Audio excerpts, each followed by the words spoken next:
know that he is up there among leaders who's been very inspirational and achieved a lot of things. He's headed Microsoft as chairman, and he took Microsoft India from one of the another vendors to a serious player in the enterprise space. I think that's one of the key things, and I was lucky to see the transitioning happen. Personally, I think there are two things which inspired me. With first thing is we were having a company meeting, and he was talking about the story of how there was a program which was working with children, and he actually cried on stage and he had tears in his eyes. And that's the first time I saw a senior leader really crying at a huge meeting. And that was truly inspirational for me to know that it's okay to be that. And it was very authentic and nice. So that was one serious thing. And says, it's okay. I don't have to really have that walk with a stick up my neck or whatever, right? I can actually be myself, and it's okay to emote. So I think that's something which really helped me in my consulting career as well. So even when I was with Microsoft Consulting Services, I would just be my emotional self, and it quite really helped.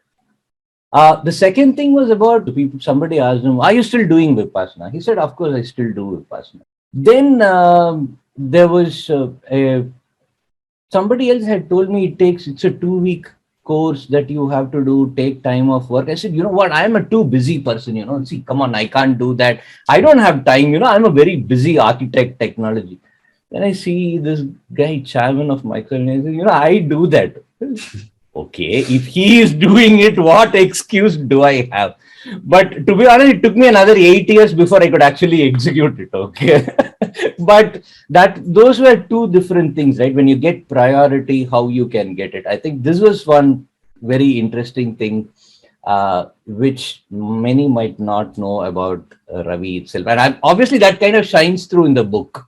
A lot of things is there. Johnny is one of the top technologists, thought leaders, we could say.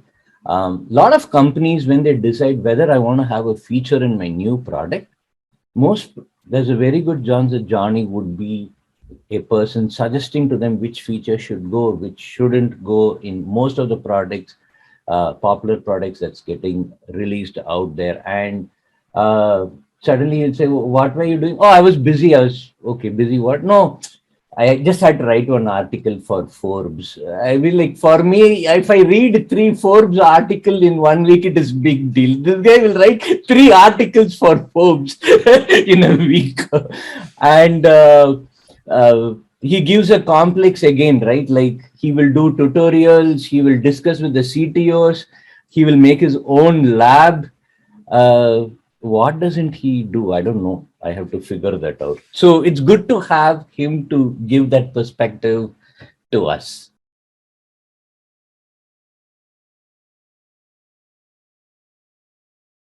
What is that incident? Or I'm sure people have been coming up to you, right, for years together, guide us, mentor us, kind of a thing.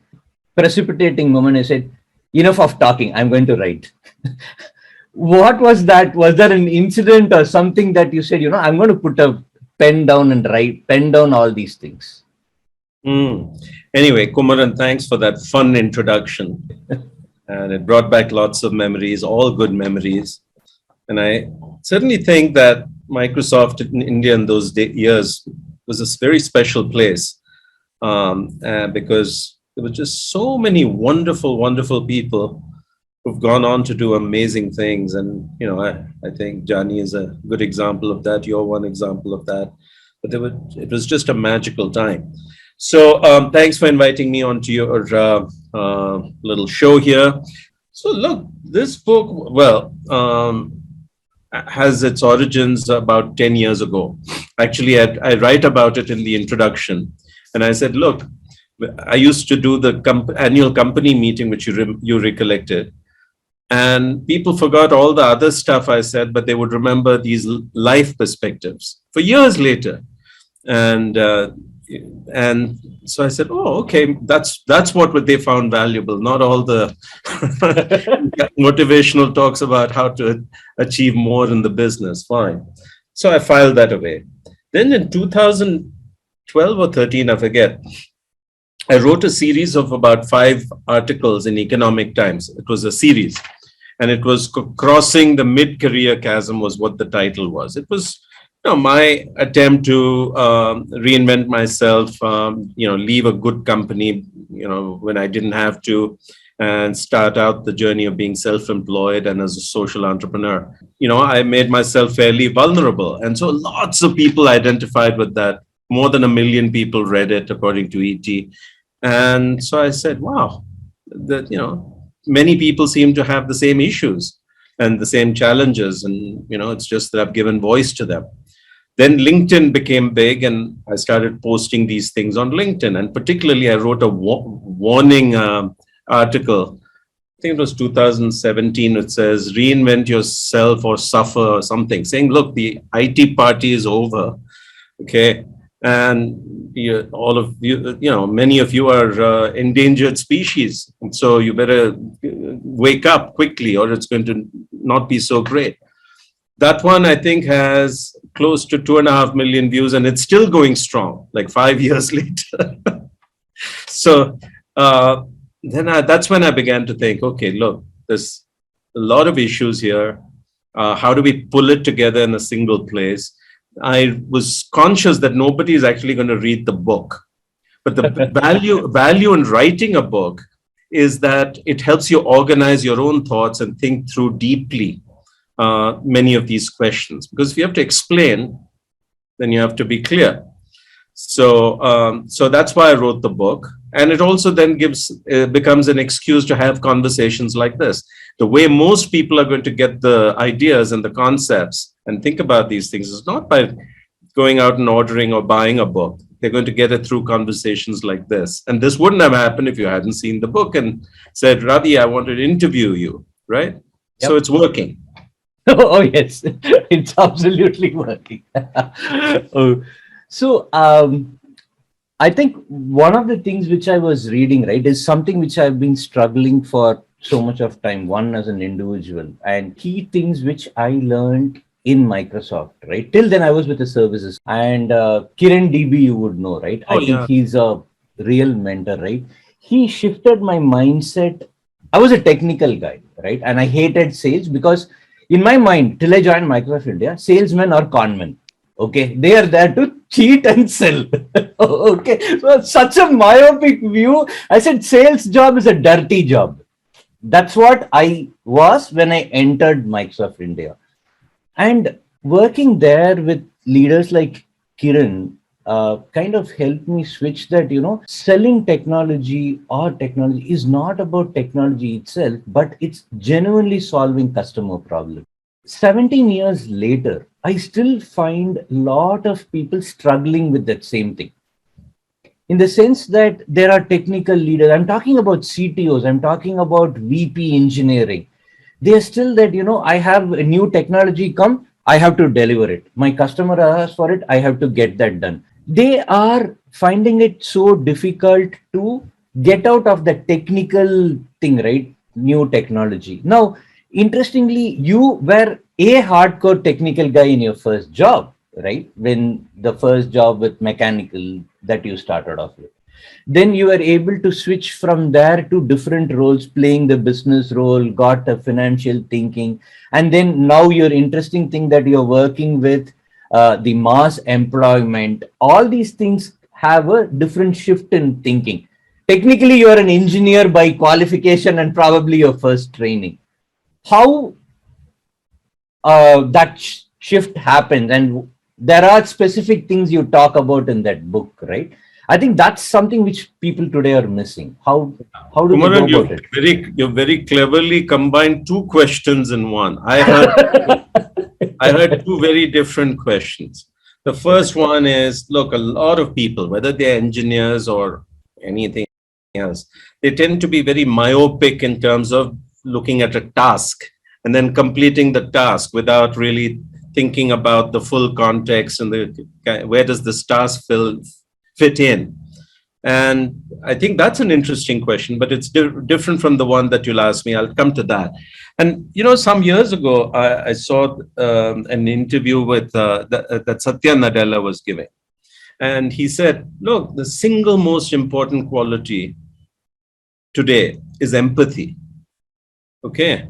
So I said, wow, that's a strange thing for Satya to be saying. And he explained that empathy doesn't mean compassion. That's a different word. Okay. Empathy means being truly able to get under the skin of the user and understand the world from their perspective. And then, you do whatever you do. You design your product, you build a solution, whatever, to try and take care of that. But he said it is, if you're going to be successful as a company, you better develop empathy. If you're going to be successful as an individual, as a leader, this is the number one quality. And I think as I reflected more on that, he's utterly, utterly right. Okay. You can't be an entrepreneur, for instance, you can't be a successful entrepreneur unless you're able to understand the unmet needs of someone. And then you start trying and figuring out a way to serve that. Right. So whatever it is in life, I think being able to see and experience things from the other person's perspective is so important. And I remember when I joined Microsoft, I remember all the customers I went out to meet hating us because the sales guy used to come once a year, only once a year. Okay, and that was for the true up, to count the licenses and do the true up. That was it, and then gone for the next 364 days. So this is the behavior that gives the profession or the function a bad name that you talked about. Anyway, so we can talk about how you develop empathy and so forth. Then you asked a different question. Oh, I've done so many different things. Yes, I started out making diesel engines, generators, moved to software, and then over the years, done lots of things. Right now, you haven't even talked about my new adventure, which is in the field of climate change and energy transition, right? So how do you make such transition? I think that's a great question, because while my transitions look extraordinary today, I have a feeling that in 10 years, more and more people are going to be forced to make these kinds of dramatic shifts, not necessarily by choice, but because the world is becoming so crazy, you may have no choice. Okay, so here you are happily doing whatever you're doing. And the company you work for, doesn't exist, or your job goes away, and you've got to figure out what else to do. And that may or may not involve whatever you've been doing so far. Or you may reach a point in your life where you say, I'm sick of writing code. I actually want to pursue music. I remember that I was a good musician, and then my mother forced me down this path. And so I'm going to go back to being a musician. Fine. So I think these transitions are going to become much more common. And there's another reason for that, Kumar, which is we're living longer. If you live longer in a world that is more dynamic, then automatically these two trends collide and say you will have to make many more transitions. Sometimes it can be a simple transition of a role, sometimes a transition across organizations. Very often it's going to be across fields. And I write about this in my book, and I say, look, there are 2 or 3 things if you're going to make such transitions. First is the right mindset. Okay. And there's a whole chapter. Chapter 2 is all about mindset, because it is the central thing that determines everything in our life, what we achieve or don't achieve, our capacity for happiness, our ability to, how we relate to others. And so you want to really work hard on developing what, again, in shorthand is called a growth mindset. The second thing is you need to have the set of skills that make you portable. Most people, particularly techies, will say, oh, skill means new programming language or something else. No, we're talking about foundational skills that even 100 years from now are going to be incredibly valuable. And I talk about 4 such skills. One of them is called learning agility, which is when you're put into a situation which you've never experienced. Think COVID. Okay, how do you deal with it? First you learn to cope with it, and then you learn to flourish in it. That's called learning agility. A second is an entrepreneurial mindset. Now, not everybody wants to be an entrepreneur. Not everybody is cut out to be an entrepreneur. But in the 21st century, if you're going to succeed, you need to have an entrepreneurial mindset, which is being able to see and seize opportunities, be resourceful, be very good at problem solving, be tenacious, be able to tell the story, etc., etc. And the third thing is, funnily, people skills. Even as the world is, seeing more and more automation, and software being able to do more and more of the functions that was traditionally done by us, people skills are becoming more and more important, not less and less important. It's a nice paradox which we can unpack. So these are the skills you need to develop. And finally, you need to have assets, particularly intangible assets. Everybody knows the importance of having some savings and a house. That's fine. But beyond that, you have to cultivate intangible assets, which are things like your reputation, your professional reputation. Like you said, Jani has done that. Okay. Networks. Okay. Having wide networks. Then people you can count on and trust, like close family, close friends, etc. These intangible assets are incredibly valuable and precious because they cushion shocks when they happen. And it's what gives you portability. So you can move from place to place, opportunity to opportunity, context to context. So long story is, read the book, but these are the three kinds of things that you will need if you're going to make successful transitions in the 21st century. Did I answer your questions? Oh yeah, absolutely. And it's kind of interesting when Sukma first asked me in 2005, he said, I'm going to start a company. Why don't you join? I said, anything but technology. I'm sick and tired of technology. Yeah. Basically, because I guess it's kind of, it couldn't deliver the value that you had said, right? So I really lost interest. I was good at writing code, but because whatever you said is what I was actually lacking. I mean, in the sense, I couldn't get out of the job. Just writing code to specs was honestly very tiring or boring. Yeah. So, Johnny, you have again done these kind of jugglery or jumping around, right? Like being in tech sales, being in. Actually, when I knew you, you were only in the DPE team, okay?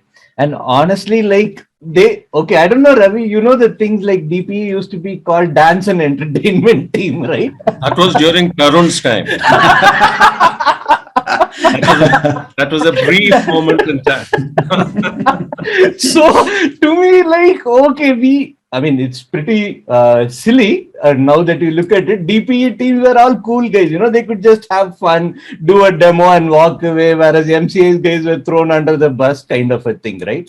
But that's the joke, funny side of things, right? But in reality, you have, again, within tech itself, it's like you've been a true service provider, developing, delivering, then you are in DPE. Now you are there trying to develop thought leadership, right? Now in this space, it's something where something doesn't exist. You have to create something from scratch. Now, how did you transition? Because it's pretty hard. I've got used to writing code to spec. Now you have to tell what, not even the spec is not itself not there, right? How did you do that? Yeah, absolutely. First of all, I think I was very fortunate to be in Microsoft at the right time. And honestly, just attending the closing notes and the opening notes of Ravi in the company retreats and offsites had tremendous impact on just not me, but a lot of those old Microsoft days. So I walked away from Microsoft with three key takeaways. The first takeaway was, you got to be spending a significant part of your career facing customers. There is no shortcut to it.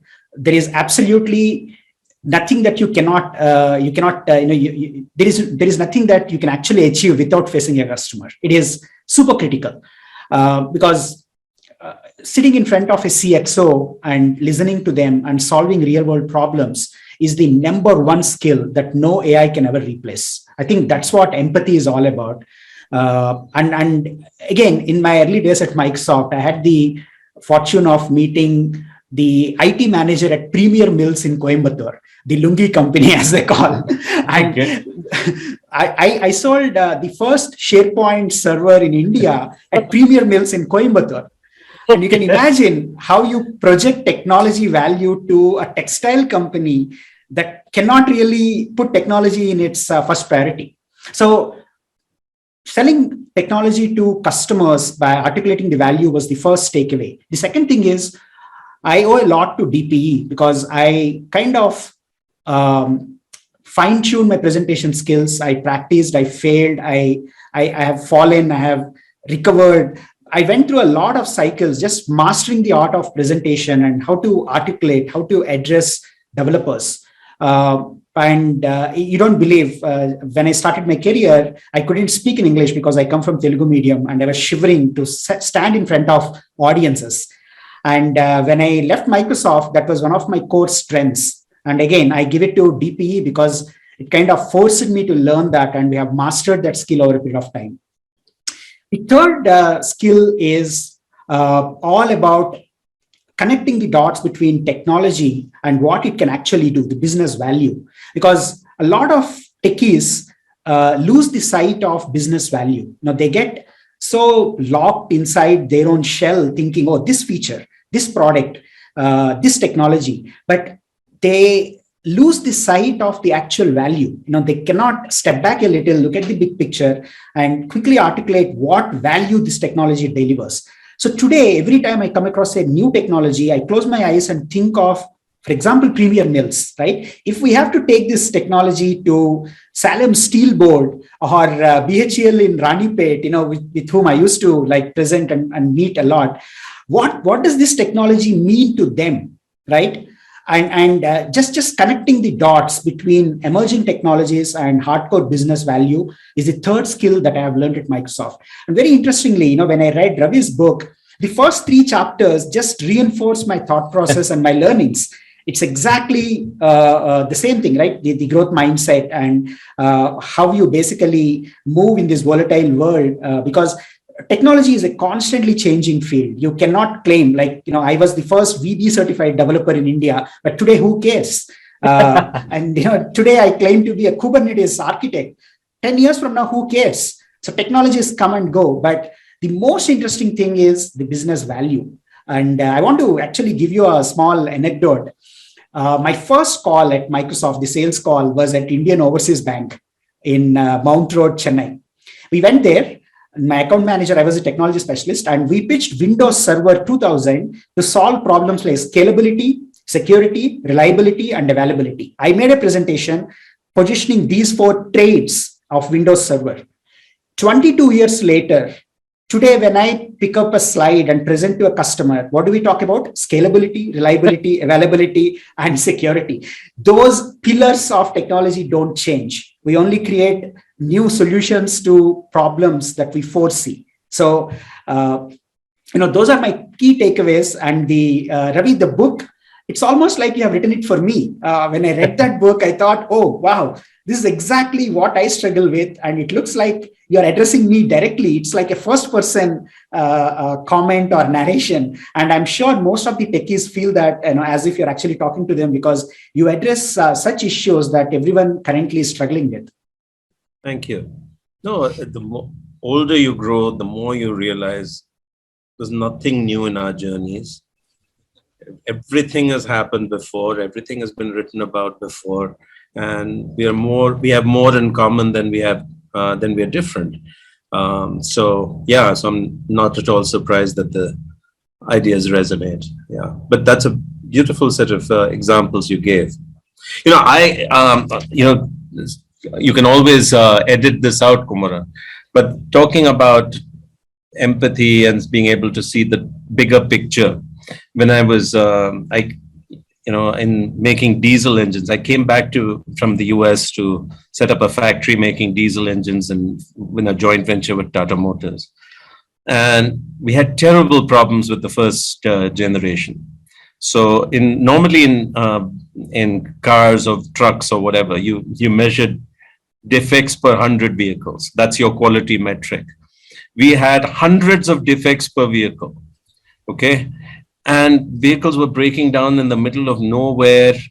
And I remember I met a pissed off customer outside Delhi, and he literally pulled the shirt of the telco manager who was with me and said, look, I've pawned my wife's jewels and this truck is down for 7 days and we can't get a spare part and I have to make my payments and, you're destroying my family.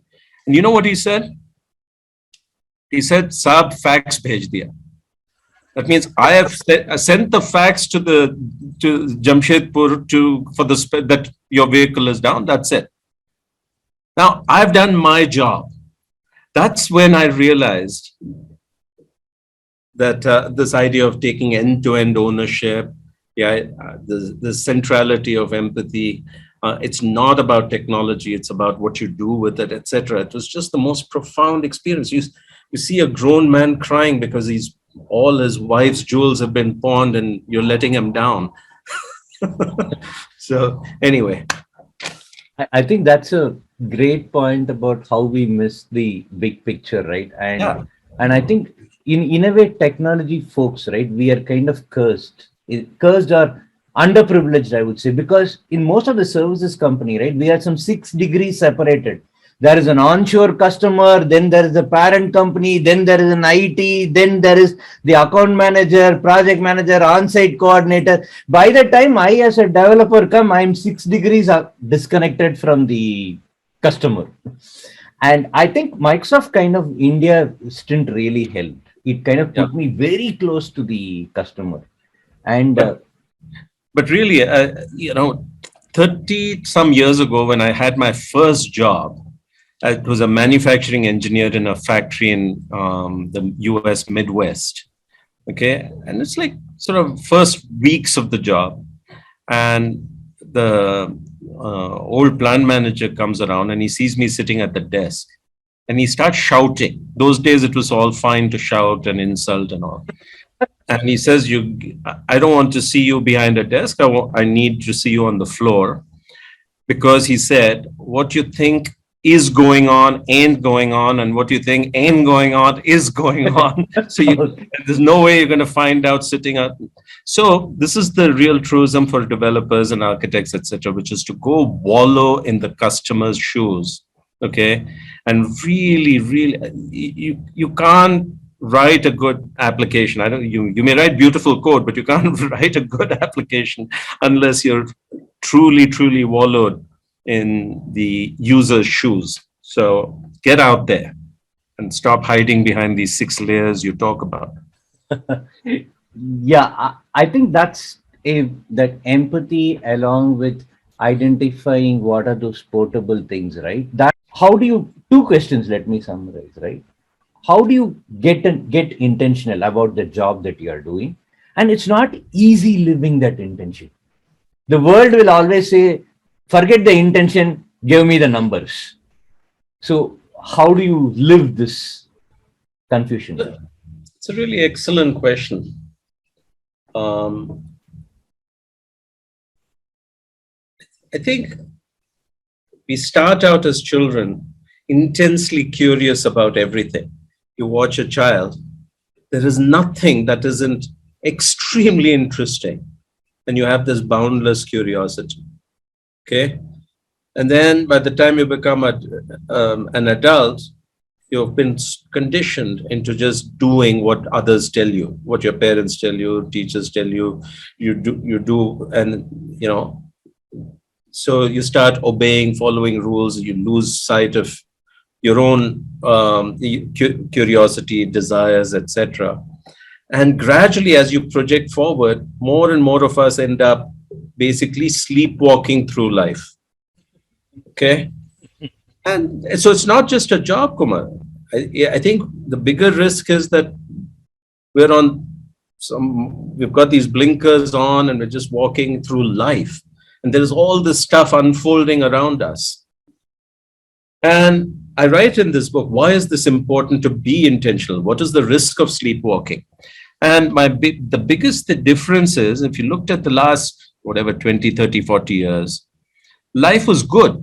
Okay. The world was stable. The conditions were benign, broadly speaking, in many parts of the world. If you look at our own generation, everybody on this call, we've all benefited from a rising tide. If you think back 30 years ago, where we started, where we are today, all small boats that have been lifted by a giant tide. I think going forward, those benign conditions are breaking down. It's much more turbulent and stormy and so forth. So if you're not making if you're not aware of what's going on around you and therefore being intentional about all your choices, the chances are you could get very badly hurt. And so, what do I mean by intentional? What do I want you to be intentional about? About everything, not just your work. So, where you live, I think that's a profoundly important choice. Okay, because where you live determines much of what happens to you. Okay, what opportunities come, what kind of people you end up associating with, blah blah blah. Another one is, where do you get your information from? In today's world of fake news, you can be getting all kinds of garbled information and form completely bad and wrong narratives, okay, and beliefs, and that can lead you down a sort of a bad path. What do you pay attention to? We're in what is called the attention economy. The most precious, scarce thing is our attention, and we squander it in so many different ways, okay? And we don't pay attention to the things that really matter. Who do you hang out with? In the book, I say you're the sum of the 5 people you spend most time with. Are those 5 people benign influences on you? Do they pull you to become a better person, or do they pull you down? Are they malignant influences on you? So all these things. How do you define success? Yeah, you're defining success the way your wife wants you to, or your mother wanted you to, or your manager wants you to? Or have you bothered to try and think about what success means to you? Okay, so there are so many different dimensions in which you have to stop being sleepwalking and start thinking about these and start making your own informed choices. That's what intentionality means. And how do you do it? Well, it's awareness. And it's like you talked about Vipassana in the introduction. In the beginning, you start breathing and you start paying attention to your breath. And you can't hold that concentration for more than 3 breaths. Then it becomes 30 breaths. So it's a muscle that you practice. And as you become more aware about these things, as you begin to make choices in a more intentional, informed fashion, you'll find that it's a strength that becomes, more and more developed.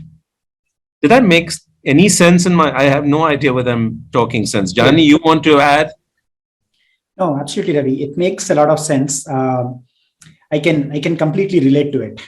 Having gone through these phases and transitions, absolutely.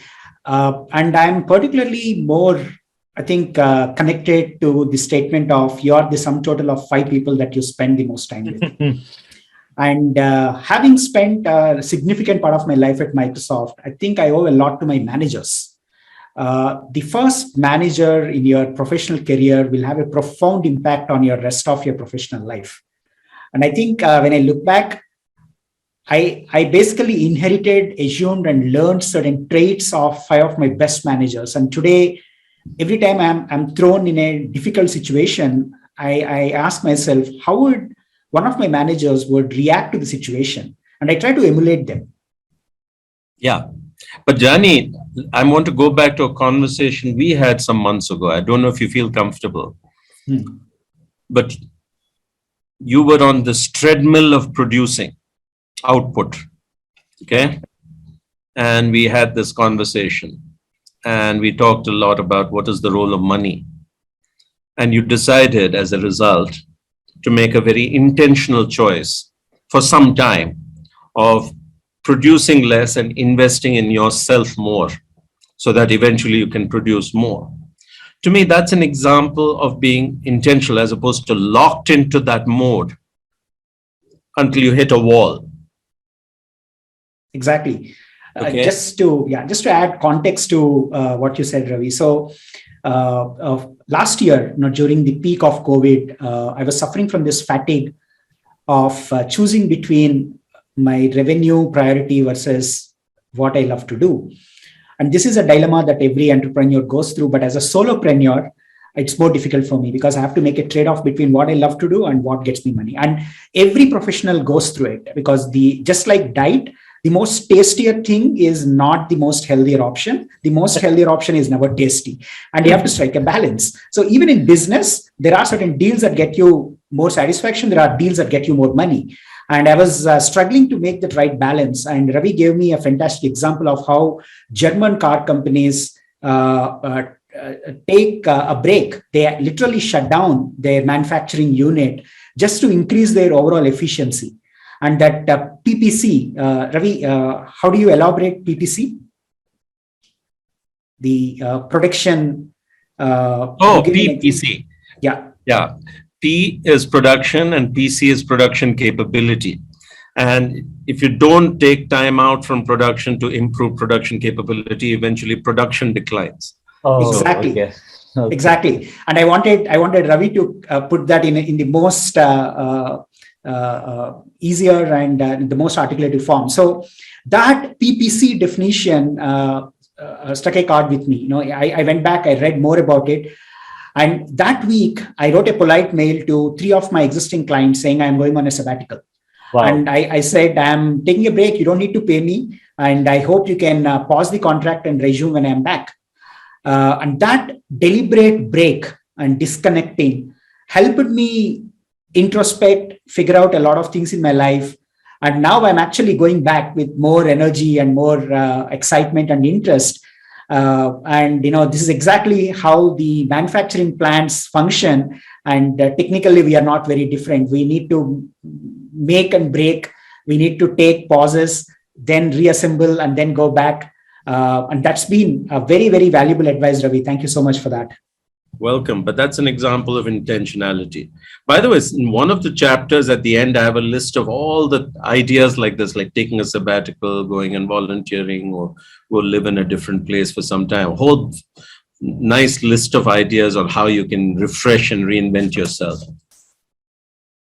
So, as I was hearing you, Johnny, I think one of the things is, as a solo entrepreneur, you have to convince yourself that the revenue coming in is not fine.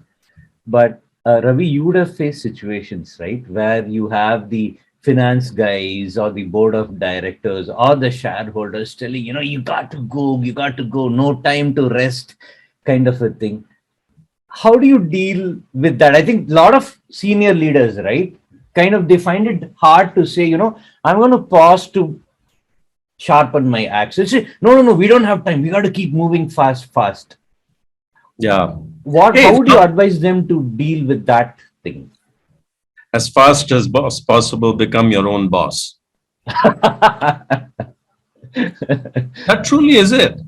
Okay. Yeah. Look, there's a simple answer, which is you need to take care of yourself. If you don't, nobody else will. And if sometimes there's a price to pay for that. Frankly, it's one of the reasons I left Microsoft, because Microsoft under Steve Ballmer was a very toxic culture. Okay. And I said, how much tax am I going to pay for this?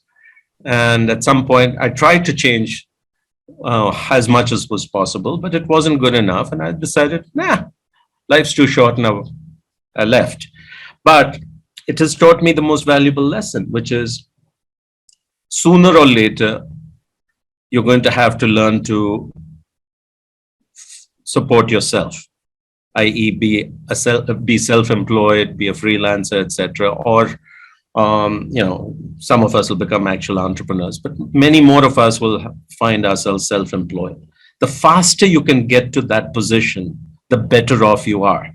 Okay, because now you have freedom, you can make choices. And even if you want to work for someone, you can actually have the mental freedom, and you see that only as a project you're taking on with a client called Cognizant, as opposed to being a slave of Cognizant. Okay, so this is why I said, look, this 21st century, the idea of a job is almost over. And forget about careers and climbing ladders. All those were 20th century ideas. They're obsolete. The faster you can be in control of your own life destiny, the faster you can be, learn to fend for yourself, the happier you're going to be. It's less risky and less scary than being an employee, where anything can happen to you anytime. I can vouch for that, Ravi. So can Kumaranya. Of course. Many of us on this call have made that choice. So I think we're talking to the converted here. But that whole passionpreneur and the gig economy, I completely subscribe to that. I'm in the technical parlance, I call myself as a stateless component. Now, in technology, so a stateless component doesn't have any context; it can execute anywhere. So I can tell you the best phase of my life has been when I am not a boss and I don't have a boss. So the day you are not a boss and you don't have a boss, you are a stateless component, and you can do a lot more, and you'll be much more satisfied. Happiness is a stateless component. Actually, there's one thing now. Yeah, but look, since we have ventured into this topic, what is success? I would say success is freedom.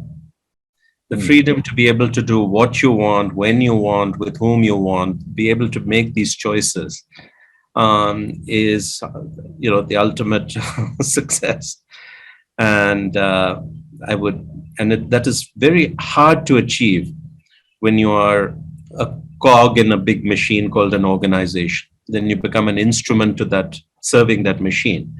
And so the faster you figure out how to, basically become stateless. And I think the way the world is moving towards gig, and then there's this things about how the great resignation has a good aspect to it, just puts us in the direction what you were talking about, Ravi. And there are companies where people move around working 6 months in one country, 6 months in another country, like that. And Kumaran, remember this: sooner or later, every person is going to have to get there. Okay, It's not even a choice. Why? Simply because we're living longer. And certainly after 50, most employers are less interested in you. There is such a thing called retirement age, which is, let's say, arbitrarily 60. At 60, you're still feeling these days pretty full of energy. You don't want to go and just take a vacation and play with the grandchildren, right? You still want to be engaged and productive and so forth. So what are you going to do if you're not self-employed? So there is the sheer demographics and longevity is going to drive every single person to become self-employed sooner or later.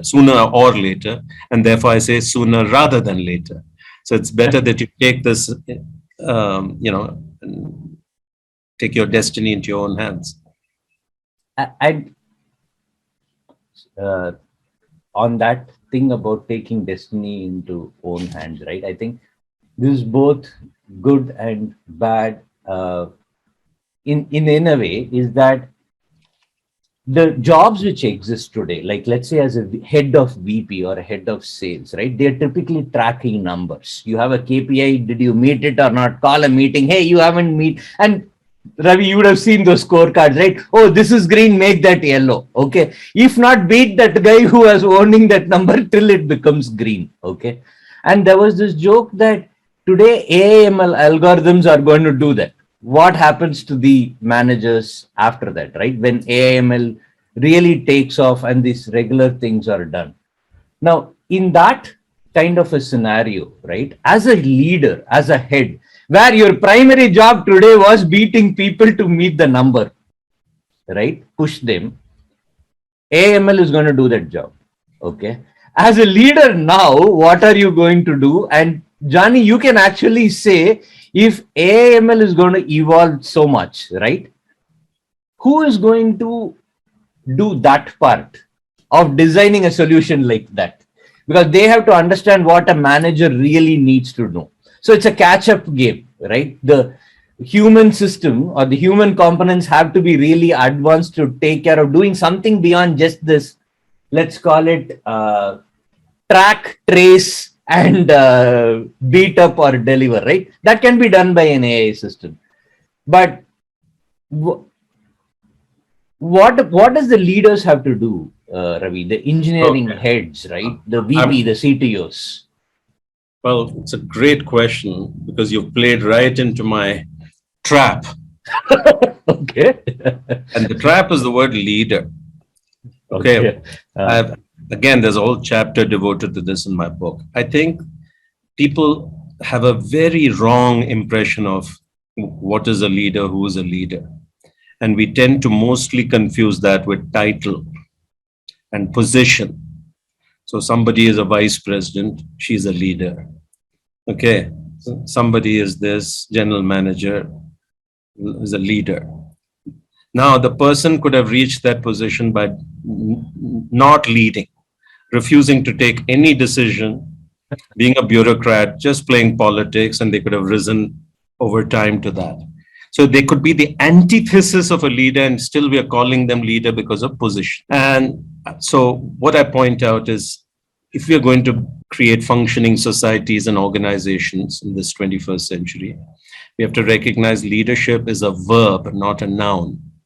It is an act, it's a behavior, it's a mindset. And therefore, everybody is capable of, okay? And leadership today has to come not just based on title or position or formal authority, but from anybody. And so when you say, what are people going to do? Well, maybe for a change, you can start leading. Okay. Okay. But the broader question is, look, this AI as a rising tide, yeah, it's going to like cover more and more stones over time, right? So more and more routine work, structured tasks will go away. But the writer Charles Handy talks about the fact that there'll be 3 types of work left for us poor humans. That's it. And the first he calls creative work.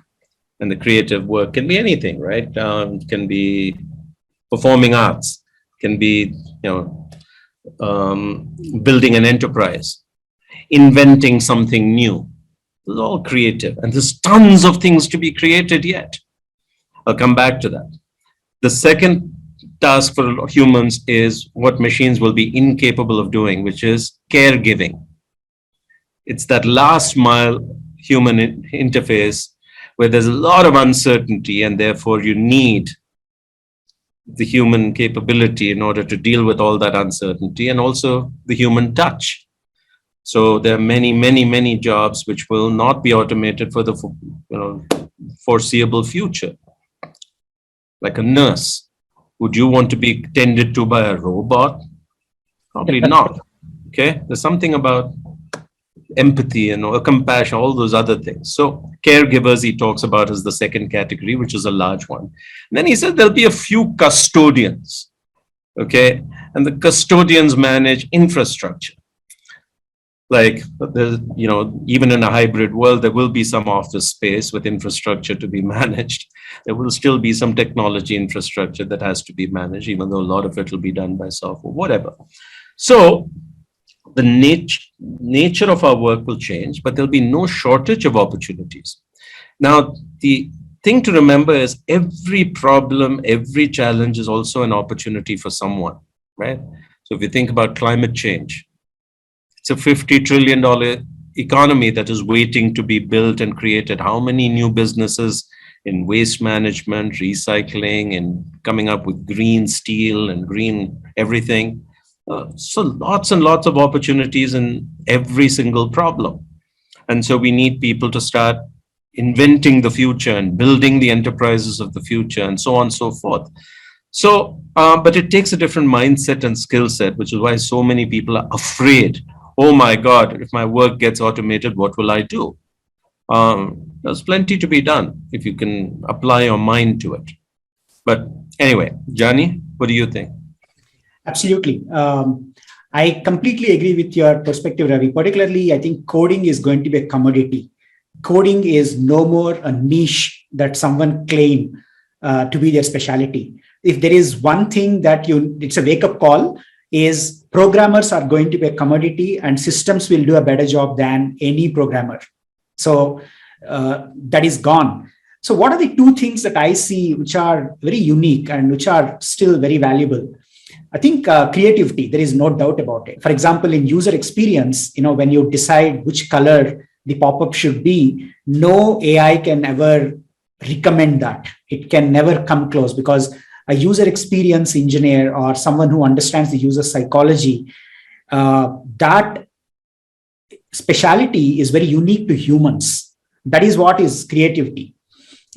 Same thing with performing arts and everything. So wherever there is creativity, no AI can ever step in. And there is a huge opportunity that continues to exist even decades later. Number one. Number two, I think it's all about relationship. See, today there is self-service software as a service. Anyone can buy anything with the swipe of a credit card. But even today, people expect and like to have a discussion one-on-one across the table to sign a contract. And again, as they say, people don't buy products, they buy from the people. So, that emotional aspect of selling, positioning, and pitching and relationship management will continue to exist. And no AI can ever take away. There is nothing like winning the trust of a customer, sitting across the table and selling the value, gaining their trust, becoming a trusted advisor. That no AI can ever take over. Yeah.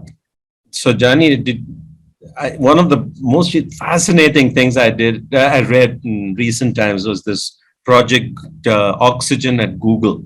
Put it out there. They looked at who succeeds at Google, okay, over a long period of time. And they found that, in fact, it had very little to do with your technical skills. It had everything to do with the kinds of things you talk about: creativity, problem solving, critical thinking, the ability to communicate, communicate your ideas well, work together in teams to problem solve and build new things, etc.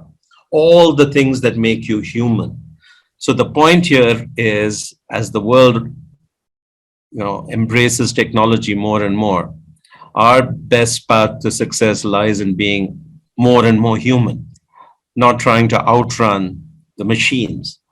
Okay, and there's hard evidence in this project. So go on the web and read it. We kind of ended up where we started with the first question itself, because if you look at a deep level, right, to do that relationship, to understand things, you need that empathy and curiosity, which Ravi talked about.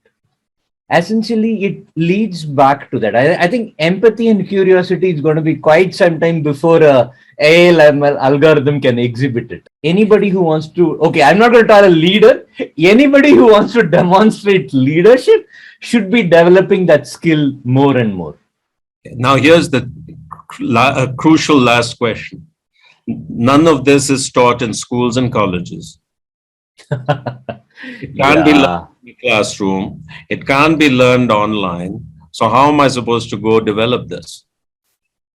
Exactly. In fact, my biggest worry about this next generation and those folks who are walking out of college is they don't have the luxury of attending office with leaders, seniors, and having those water cooler conversations and learning in a very inorganic, in a very natural tribal form. I think that is going to be a big loss in the corporate world. Yeah, and therefore the onus is on individuals, the people listening to this, to go out there and seek experiences where they can develop this. And all of this is sort of right brain thinking. And most of the people who tend to be technical tend to have overdeveloped left brains. Okay. So, yeah, they're very good at technical problem solving and, but not at solving complex adaptive challenges. And so you have to go out there and again, read the book. There's a whole set of ideas on how what experiences can allow you to develop that aspect of your brain. I think that's a perfect, let me just get it from the word that be intentional about collecting experiences from others, from your the situation around you, the world around you, and that will help you shift those mindsets. Hey, dudes, you're all about technology. How do you train an algorithm? From historical data. Historical data and context. Yeah. You feed it different data sets, right? Yeah. Well, we're learning machines too. We have to feed it different experience. Exactly. Very true. Yes. So the more diverse experiences you feed on, more likely you are to develop all those capabilities. You become smarter. So instead of just writing that stuff, go live it. Great. I think any closing comments? No, it's been a wonderful experience. It's an honor to be a part of this along with Ravi and also addressing your audiences. Thanks for having me, Kumran. Really appreciate it. Ditto. And I'm glad we had this excuse to get back together after so many years. Thank you. Thanks, Ravi. Thanks, Johnny. It was great, and it was actually fun. I think it's more than that. I think I have a lot more thing which I'm thinking is, one is a long thing, and then I'll have to take snippets out of it. People kind of get to